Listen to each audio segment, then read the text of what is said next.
today's sections with Professor Fernando Nilo from the Andrés Bello. Universidad Andrés Bello de Chile y que nos vas a hablar, no me acuerdo el... Several things. Don't worry. Okay, so let's try to keep it under the schedule, 30 minutes. Yeah. So you already have 6 off. Okay, I have to rant today. Thank you, But, Fernando. hi everyone. I'm really happy to be here. As usual, come to Brazil all the time. It's very exciting. Thank you, Munir, for your invitation. And also thanks to Sergio Pantano, who is beginning with this initiative and was very interested in the meeting of yesterday. Today I will show several things. First, I would like to introduce to you our center that is a little bit, has some evolution during the time. For the reason, I would like to show you how we are implemented, how we can introduce the bioinformatics and molecular simulation in the context of innovation, in the productive sector. For us, the most important is that the innovation is related directly with the multidisciplinary discussion. For that, we have implemented a center where combined in the same place the experimental installation with bioinformatics or computational biology tools. We have something that is working well, is 1,500 core silicon graphic system, a lot of different programs but all of them related with bioinformatics, genomics and structural bioinformatics, database, etc., molecular dynamics, obviously. And we have a small installation for 3D visualization. Usually I say that all my colleagues that if you want to implement a bioinformatics tool lab, the first that you have to buy is a 3D visualization, because then you can combine to your director that you have to buy a big computer. It's the only way. So also inside of our university we have implemented a pipeline that is a very interesting initiative related with bio-nanotechnology that combine all our progress in biotechnology and nanotechnology in the same context, from the atomics, synthesis, in vitro and in vivo assays. In that regard, we are using as a iterative cycle that we beginning with the experimental event. Then using this event, we make some theoretical evaluation through bioinformatics or molecular simulation. That means that we take this information from genomics, for example, or X-ray information or biochemical information. Then we generate an hypothesis, and that hypothesis has been experimentally validated. This cycle allows to us make innovation, and the most interesting is to obtain new concept. That is really important for us. Our team for bioinformatics is including these 4 labs: microbial genomics, molecular biophysics, bio-nanotechnology, and drug discovery, that are working together with another experimental lab that include bio-nanotechnology and microbiology, biosystem engineering, molecular biophysics, nanomedicine, chemical synthesis, and also we have good collaboration with the Sequence Genomics Center. Among our most interesting research area is Dr. Jose Perez. Usually he makes some exploration in Antarctic, and he takes some extremophiles in order to find new bacteria and specifically for the synthesis or biosynthesis of quantum dot using bacteria. That bacteria has been recently characterized from the genomic point of view and also from the structural point of view. We obtain a very interesting concept related how to decrease the cytotoxicity of the quantum dot that has a promised application in biomedicine, but unfortunately is quite toxic. In other contexts, we have some very interesting discussion inside of our team. For example, I don't know if you know that the bacteria can live at 105 Celsius degree. Thus, it's quite impressive that the bacteria can live there. So how the bilayer can be stable, that is quite hard. In that context, we have some bacteria that has been obtained from in the north of Chile, in the desert. It's very hot, this water. Geyser, in fact, is that. And from this, we implemented a challenge to evaluate what is the property of this bacteria. That is not our work, but unfortunately, well, we are working in the same system. Unfortunately, there was a cover in the Biophysical Journal in the last month. But basically, it's a bilayer that is compounded with several carbohydrates. So for this reason, probably the carbohydrate is very important, huh, for coarse grain. So this kind of bilayer is quite hard to survive to this kind of temperature. And in this context, we characterize some lipidomics, also called in this area. Well, the bacteria has its own trick. Basically, the bilayer is not a bilayer. It's just one layer with two heads and long tail of carbohydrate. So in that regard, we make some analysis of structural analysis of this kind of system. And our idea is to use this kind of lipid for liposome for high temperature. That is required in several industries. For example, for food industry, for vaccine, etc. When you produce the vaccine inside of the food of the animal food, usually that system is don't survive and the liposome is broken. So for that, we are thinking to use this kind of system. Yeah, we have a nice collaboration with several synthetic chemical groups. In other contexts also we have a lot of work in genomic, human genome, microbiome. In fact, in microbiome we have very interesting observations. We are using also this kind of structural similarity network. That is very interesting approach together with some database of chemical reaction inside of the enzyme. In fact, using this technology, we improve the affinity of some substrate that is very useful for industry that is related with the biosensing, again to drug. So we have some collaboration with another group more related with genomics. So I not stop here.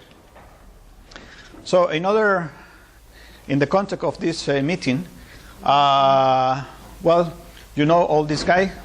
All of you are working in some sense. You are reading some of his paper, and in that context, in the context of multiscale, we have implemented different kind of tool, from quantum chemistry for evaluation of transfer of phosphate in enolate in phosphoenol kinase, and here you can see how this proton is transferred to this phosphate, is beta phosphate, in order to stabilize the transition state. So one of our old work in that area. And also we are using quantum dynamics. We have another application that is an old tutorial that we organize in our group. It's basically M2 channels, the proton transport in influenza virus. So it's another nice example how we can use this kind of multi-scale simulation for virus system. Yeah. So here you can see how this histidine is transferred this proton to the water. During the last more or less 15 years, we are working a lot in molecular dynamics of ion channels. In that context, we have many years working on that. Right now, we have produced some rational mutation in order to improve the conductance of this kind of channels. The channel is this protein. It is called the selectivity filter. It is the water. It is the ion, potassium ion. And then you can see in this process, in non-equilibrium conditions, how the ions is beginning to organize in order to make this organization like a line, and then is activated the process of translocation of ions. So Using this kind of simulation take a lot of time, unfortunately, but we have a lot of experimental support in order first to understand what is the role of different amino acids in the potassium ion, and second, also potentially make some rational mutations. Yesterday we talked about the next frontier is the HIV virus, but the good news, I include this photograph here because this guy is Latin American. So maybe we have to invite to the next meeting. That is Klaus Schultens. We have a very good relationship with the group, his group, and also with Chris Chipot and other people from this group that during many years visit Chile in order to help us to understand and implement different simulations. In the context of bio-nanotechnology, our focus is related with the controlled drug delivery system. The main problem that we have right now, specifically with antibiotic and other kind of drug, is a unique drug, unique doses, increase the concentration of the drug in the blood, but then decrease very fast. So in order to have the concentration that the drug is working inside your body, you need to multiple doses of the drug. But other option is to use system for delivery during the time and even in the space. So for that, we have some platform with biopolymers. We have Christian Vilo has a lot of experimental experience. He's working with us, and he's implemented this kind of spaghetti. It looks like a spaghetti, but in fact it's a biopolymer. And here you can see a lot of interesting property that has been replicated in this large molecular simulation using coarse grain. In fact, the pore, you can see the pore, the good organization of the polymer that also has been observed experimentally. We suppose that was a mistake from the simulation, but unfortunately the chemists tell us that is observed experimentally. And also we have using low voltage electron microscopy, we can observe how the polymer, the remnant polymer, in the first days is a lot of remnant polymer, but during the day that's beginning to disappear. So finally it is the system with more or less 200 nanometers. Okay? Under this condition we implement a drug again to cancer cell. So it was quite curious because it's expected that this drug has to deliver very fast, because this kind of pore usually produce that fast delivery. But we didn't observe that. In fact, just 3 days later, we observed that delivery of the drug. So something happened with the kinetics. And in that context, we analyze the interaction of the drug with the biopolymer using ABF, or potential of beam force. We evaluate the energy of this drug with the polymer. It is more or less. We observe that the drug has a really good interaction with in the interface polymer water. So for this reason, we can understand that the delivery is only obtained when the neighborhood of the drug is degraded, and then is delivery. Yeah? Using this technology, we implement in cell lines in 3 and 6 pathogens, and we can observe that this kind of strategy is very can help a lot to decrease the cytotoxicity of the drug.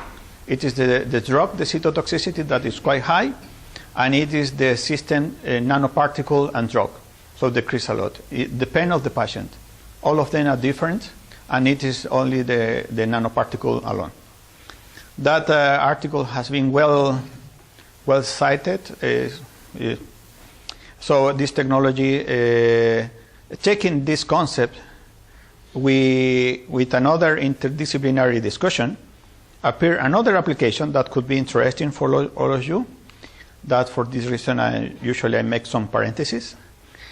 It is is a patent. This gas en polvo in Spanish. I don't know, powder gas. That is using the same approach. We implement a system for the control of Botrytis cinerea. And here you can see the grape after 40 days that the Botrytis attack the grapes. But here, using our system, the grapes are survived quite well.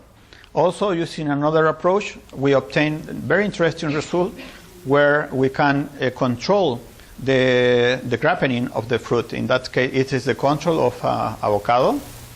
At the end of 9 days, it's not good for the commercialization. But here is our system again that maintain the system under control the ripening. Also, we have used this system in the field with application in apple with really interesting result. And right now right now we are under the process of the commercialization of this product. So the idea is this, that you're taking some approach that use it in biomedicine, you can maybe apply in agriculture. That is something very important in our countries. So in other context also we try to understand what happens when you modify some lipid. It is another lipid, it's a branched lipid, has been synthesized by a colleague in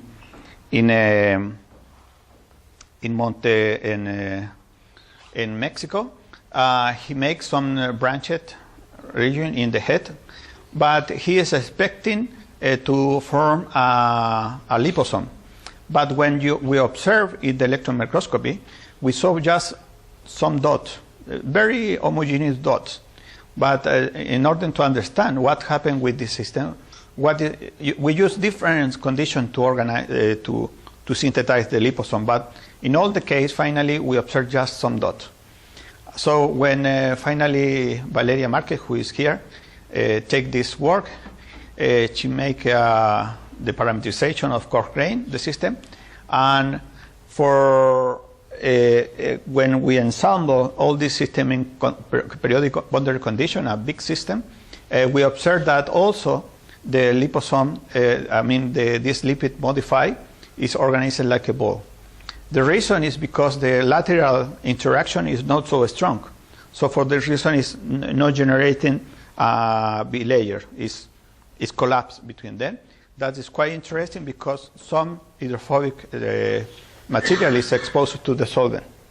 So it's quite rare. Taking the same approach, we are using another kind of lipid, and here we can use this system for self-assembly. We're beginning with a system that has been synthesized. We are working on that.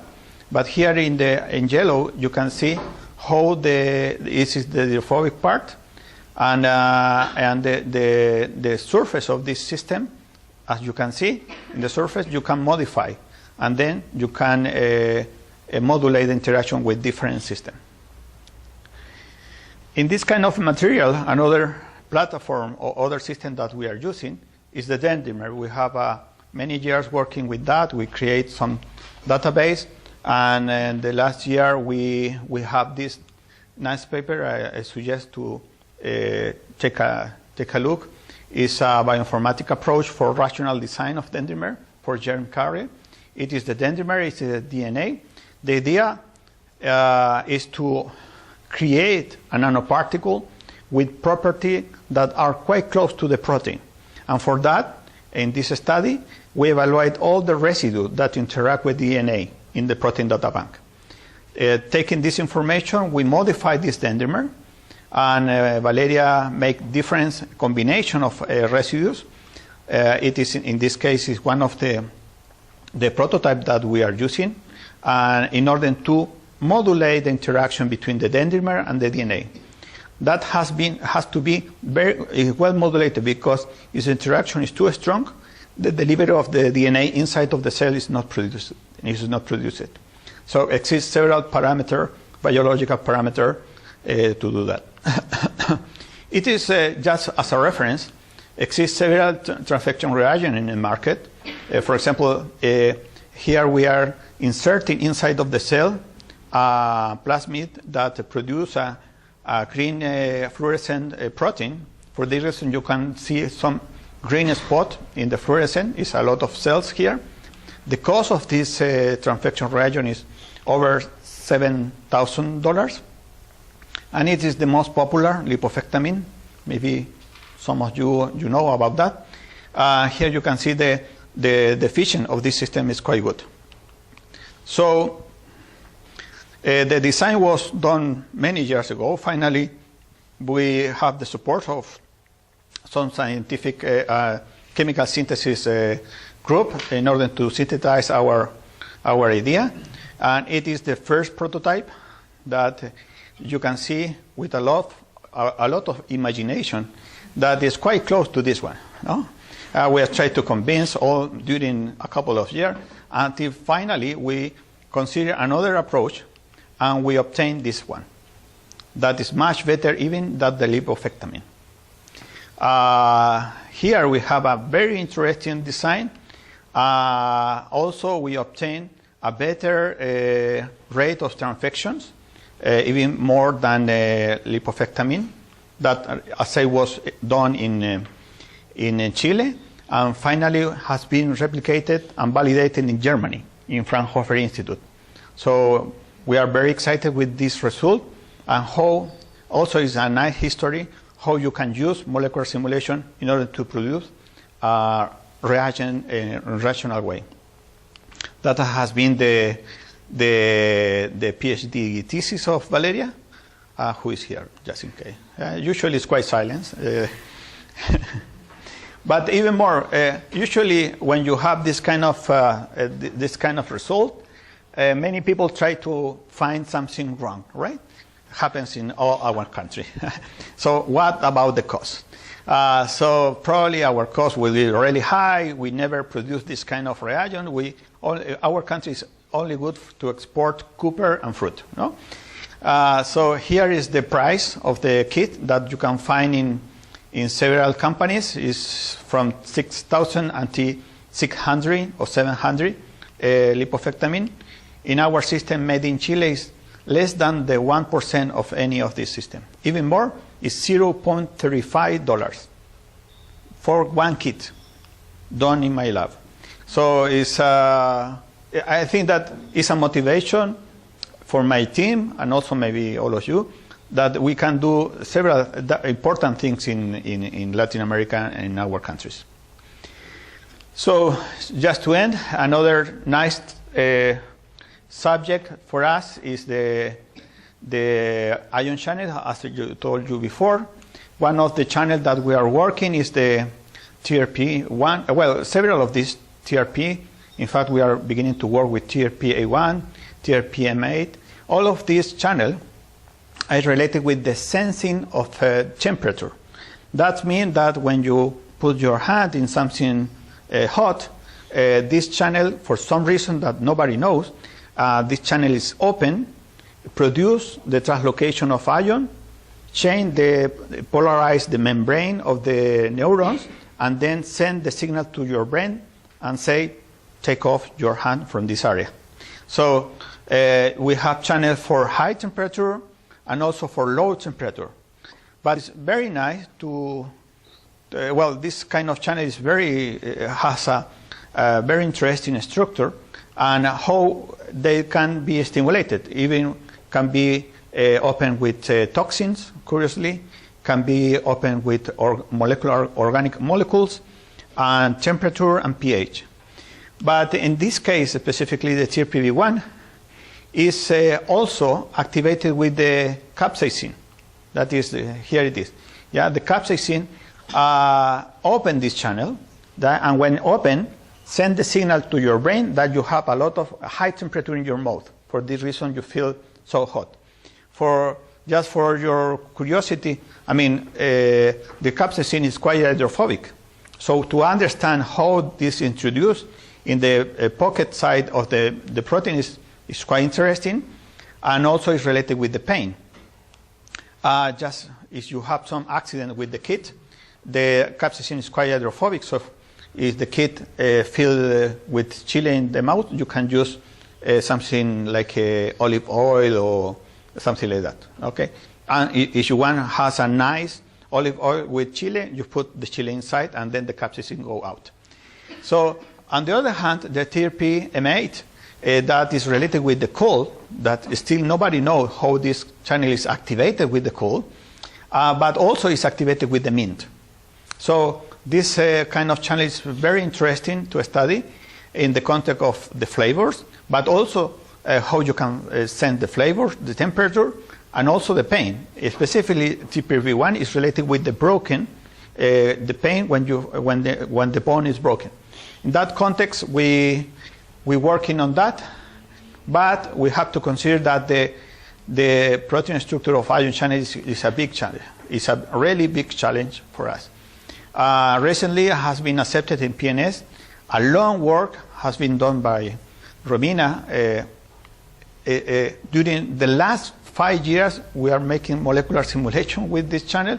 It's the VK. It's one of the most high conductance channels using spectroscopy assays. Then we can basically measure the distance between different mark between chromophore and lanthanide group that you can install in different parts of the channel.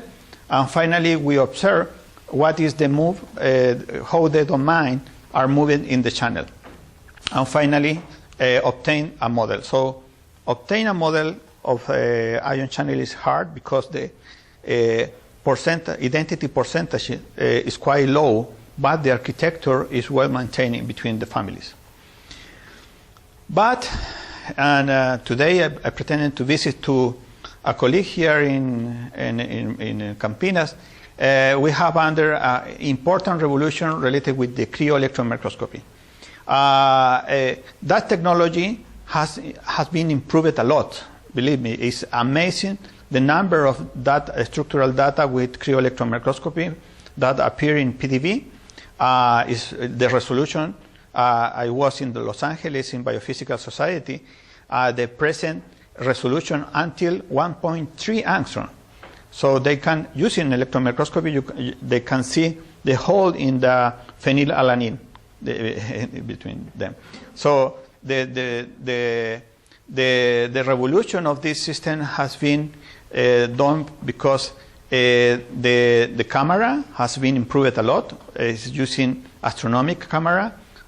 Also the algorithms to take off the noise has been improved a lot. That I think that is the two most important revolution of this system. So during the cryo-electron microscopy evaluation, you have the protein under different position in the sample. It's a very small layer of the solution of the protein that has been very good purified. And then you can select one of these images, and using all this imaging, you can try to find a pattern, 3D pattern, using this system. So as I told you before, I think that we have to be prepared in order to have very good structural information using this technology. I understand that here in Campina, you have a very good installation for cryo-electron microscopy. Rodrigo Portugal, I understand that is one of the experts in Latin America. So under this advance of this technology, we had the first, was one of the first cryo-electron microscopy high resolution. It is the TRPV1. Before, nobody knows what is the structure, but here finally we have. The resolution is around to 3 angstrom, so we have a lot of work under this condition because you have to insert the structure, the atomic structure inside of the envelope of the density, the map of the electron density. And using this information, we analyze how the channel has been opened. Here it is, one of the main change of the structure that we observe. It is one segment, alpha helix, that during the process of open and on the activation of the channel, we can observe how it's broken. In fact, here you can see along molecular dynamics, and it is the angle that appear in this segment and appear during the trajectory. This system is beginning with the closest system. For that, we use two molecules that is related with the activation of the channel. One of them is capsaicin, and another one is PEP2. That is lipid phosphorylated. Nobody, during this period, nobody knows where is the PEP2.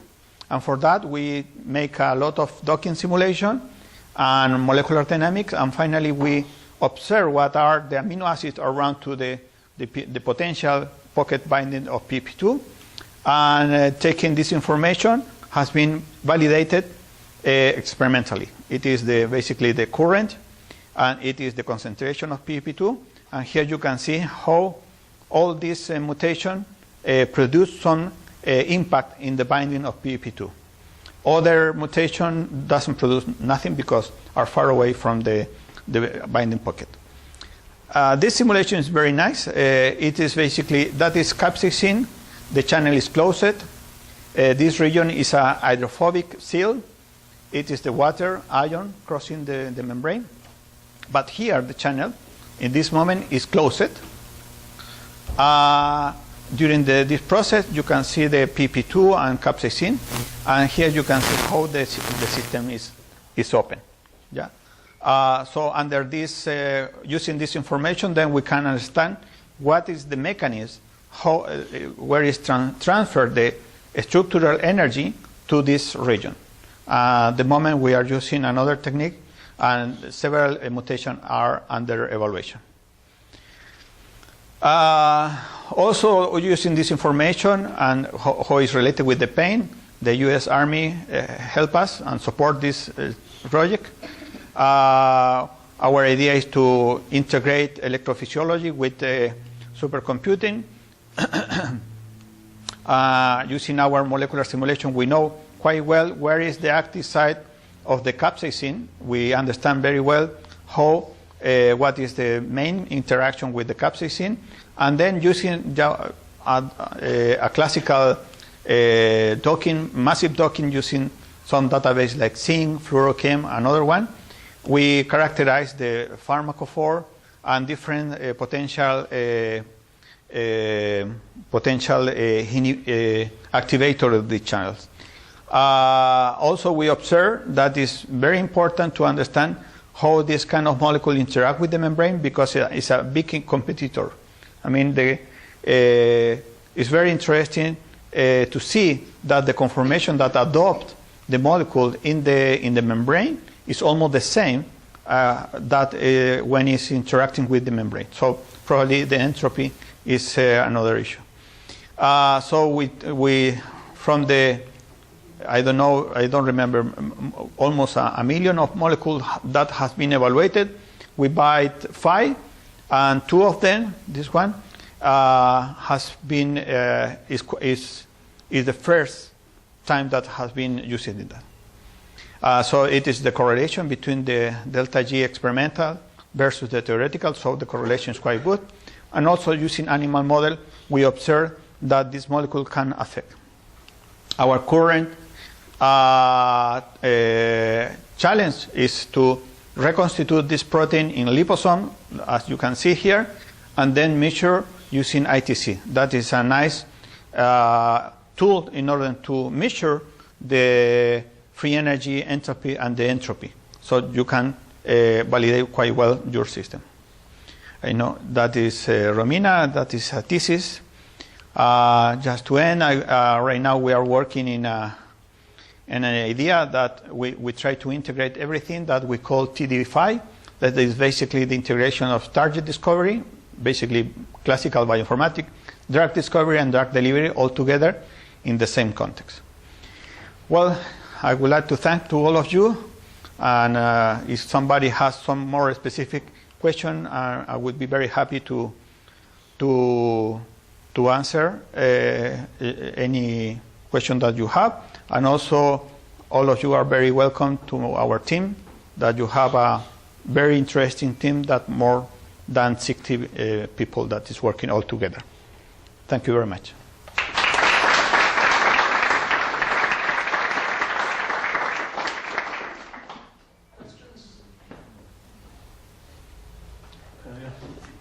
presentation. I will have questions for each one. for Yeah, others. it's very short time.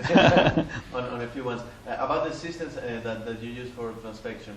I mean, the key for being cheap is that it's synthetic instead of that's surprising to me, because I would say that making proteins using proteins to express peptides rich in arginine or lysine will be cheaper than synthesizing the peptides. Well, we are using a combination of different amino acids that have been modified chemically in order to have a modulated interaction with the DNA. It's working. You can see that it's working quite well. Even more, the price that I told you, the $0.35, is 2 times the price that we can buy all the reactive in Chile.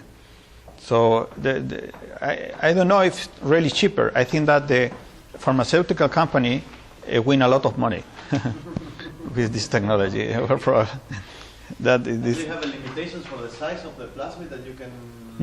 The plasmid is working very well. We have another prototype for siRNA. That is also working well.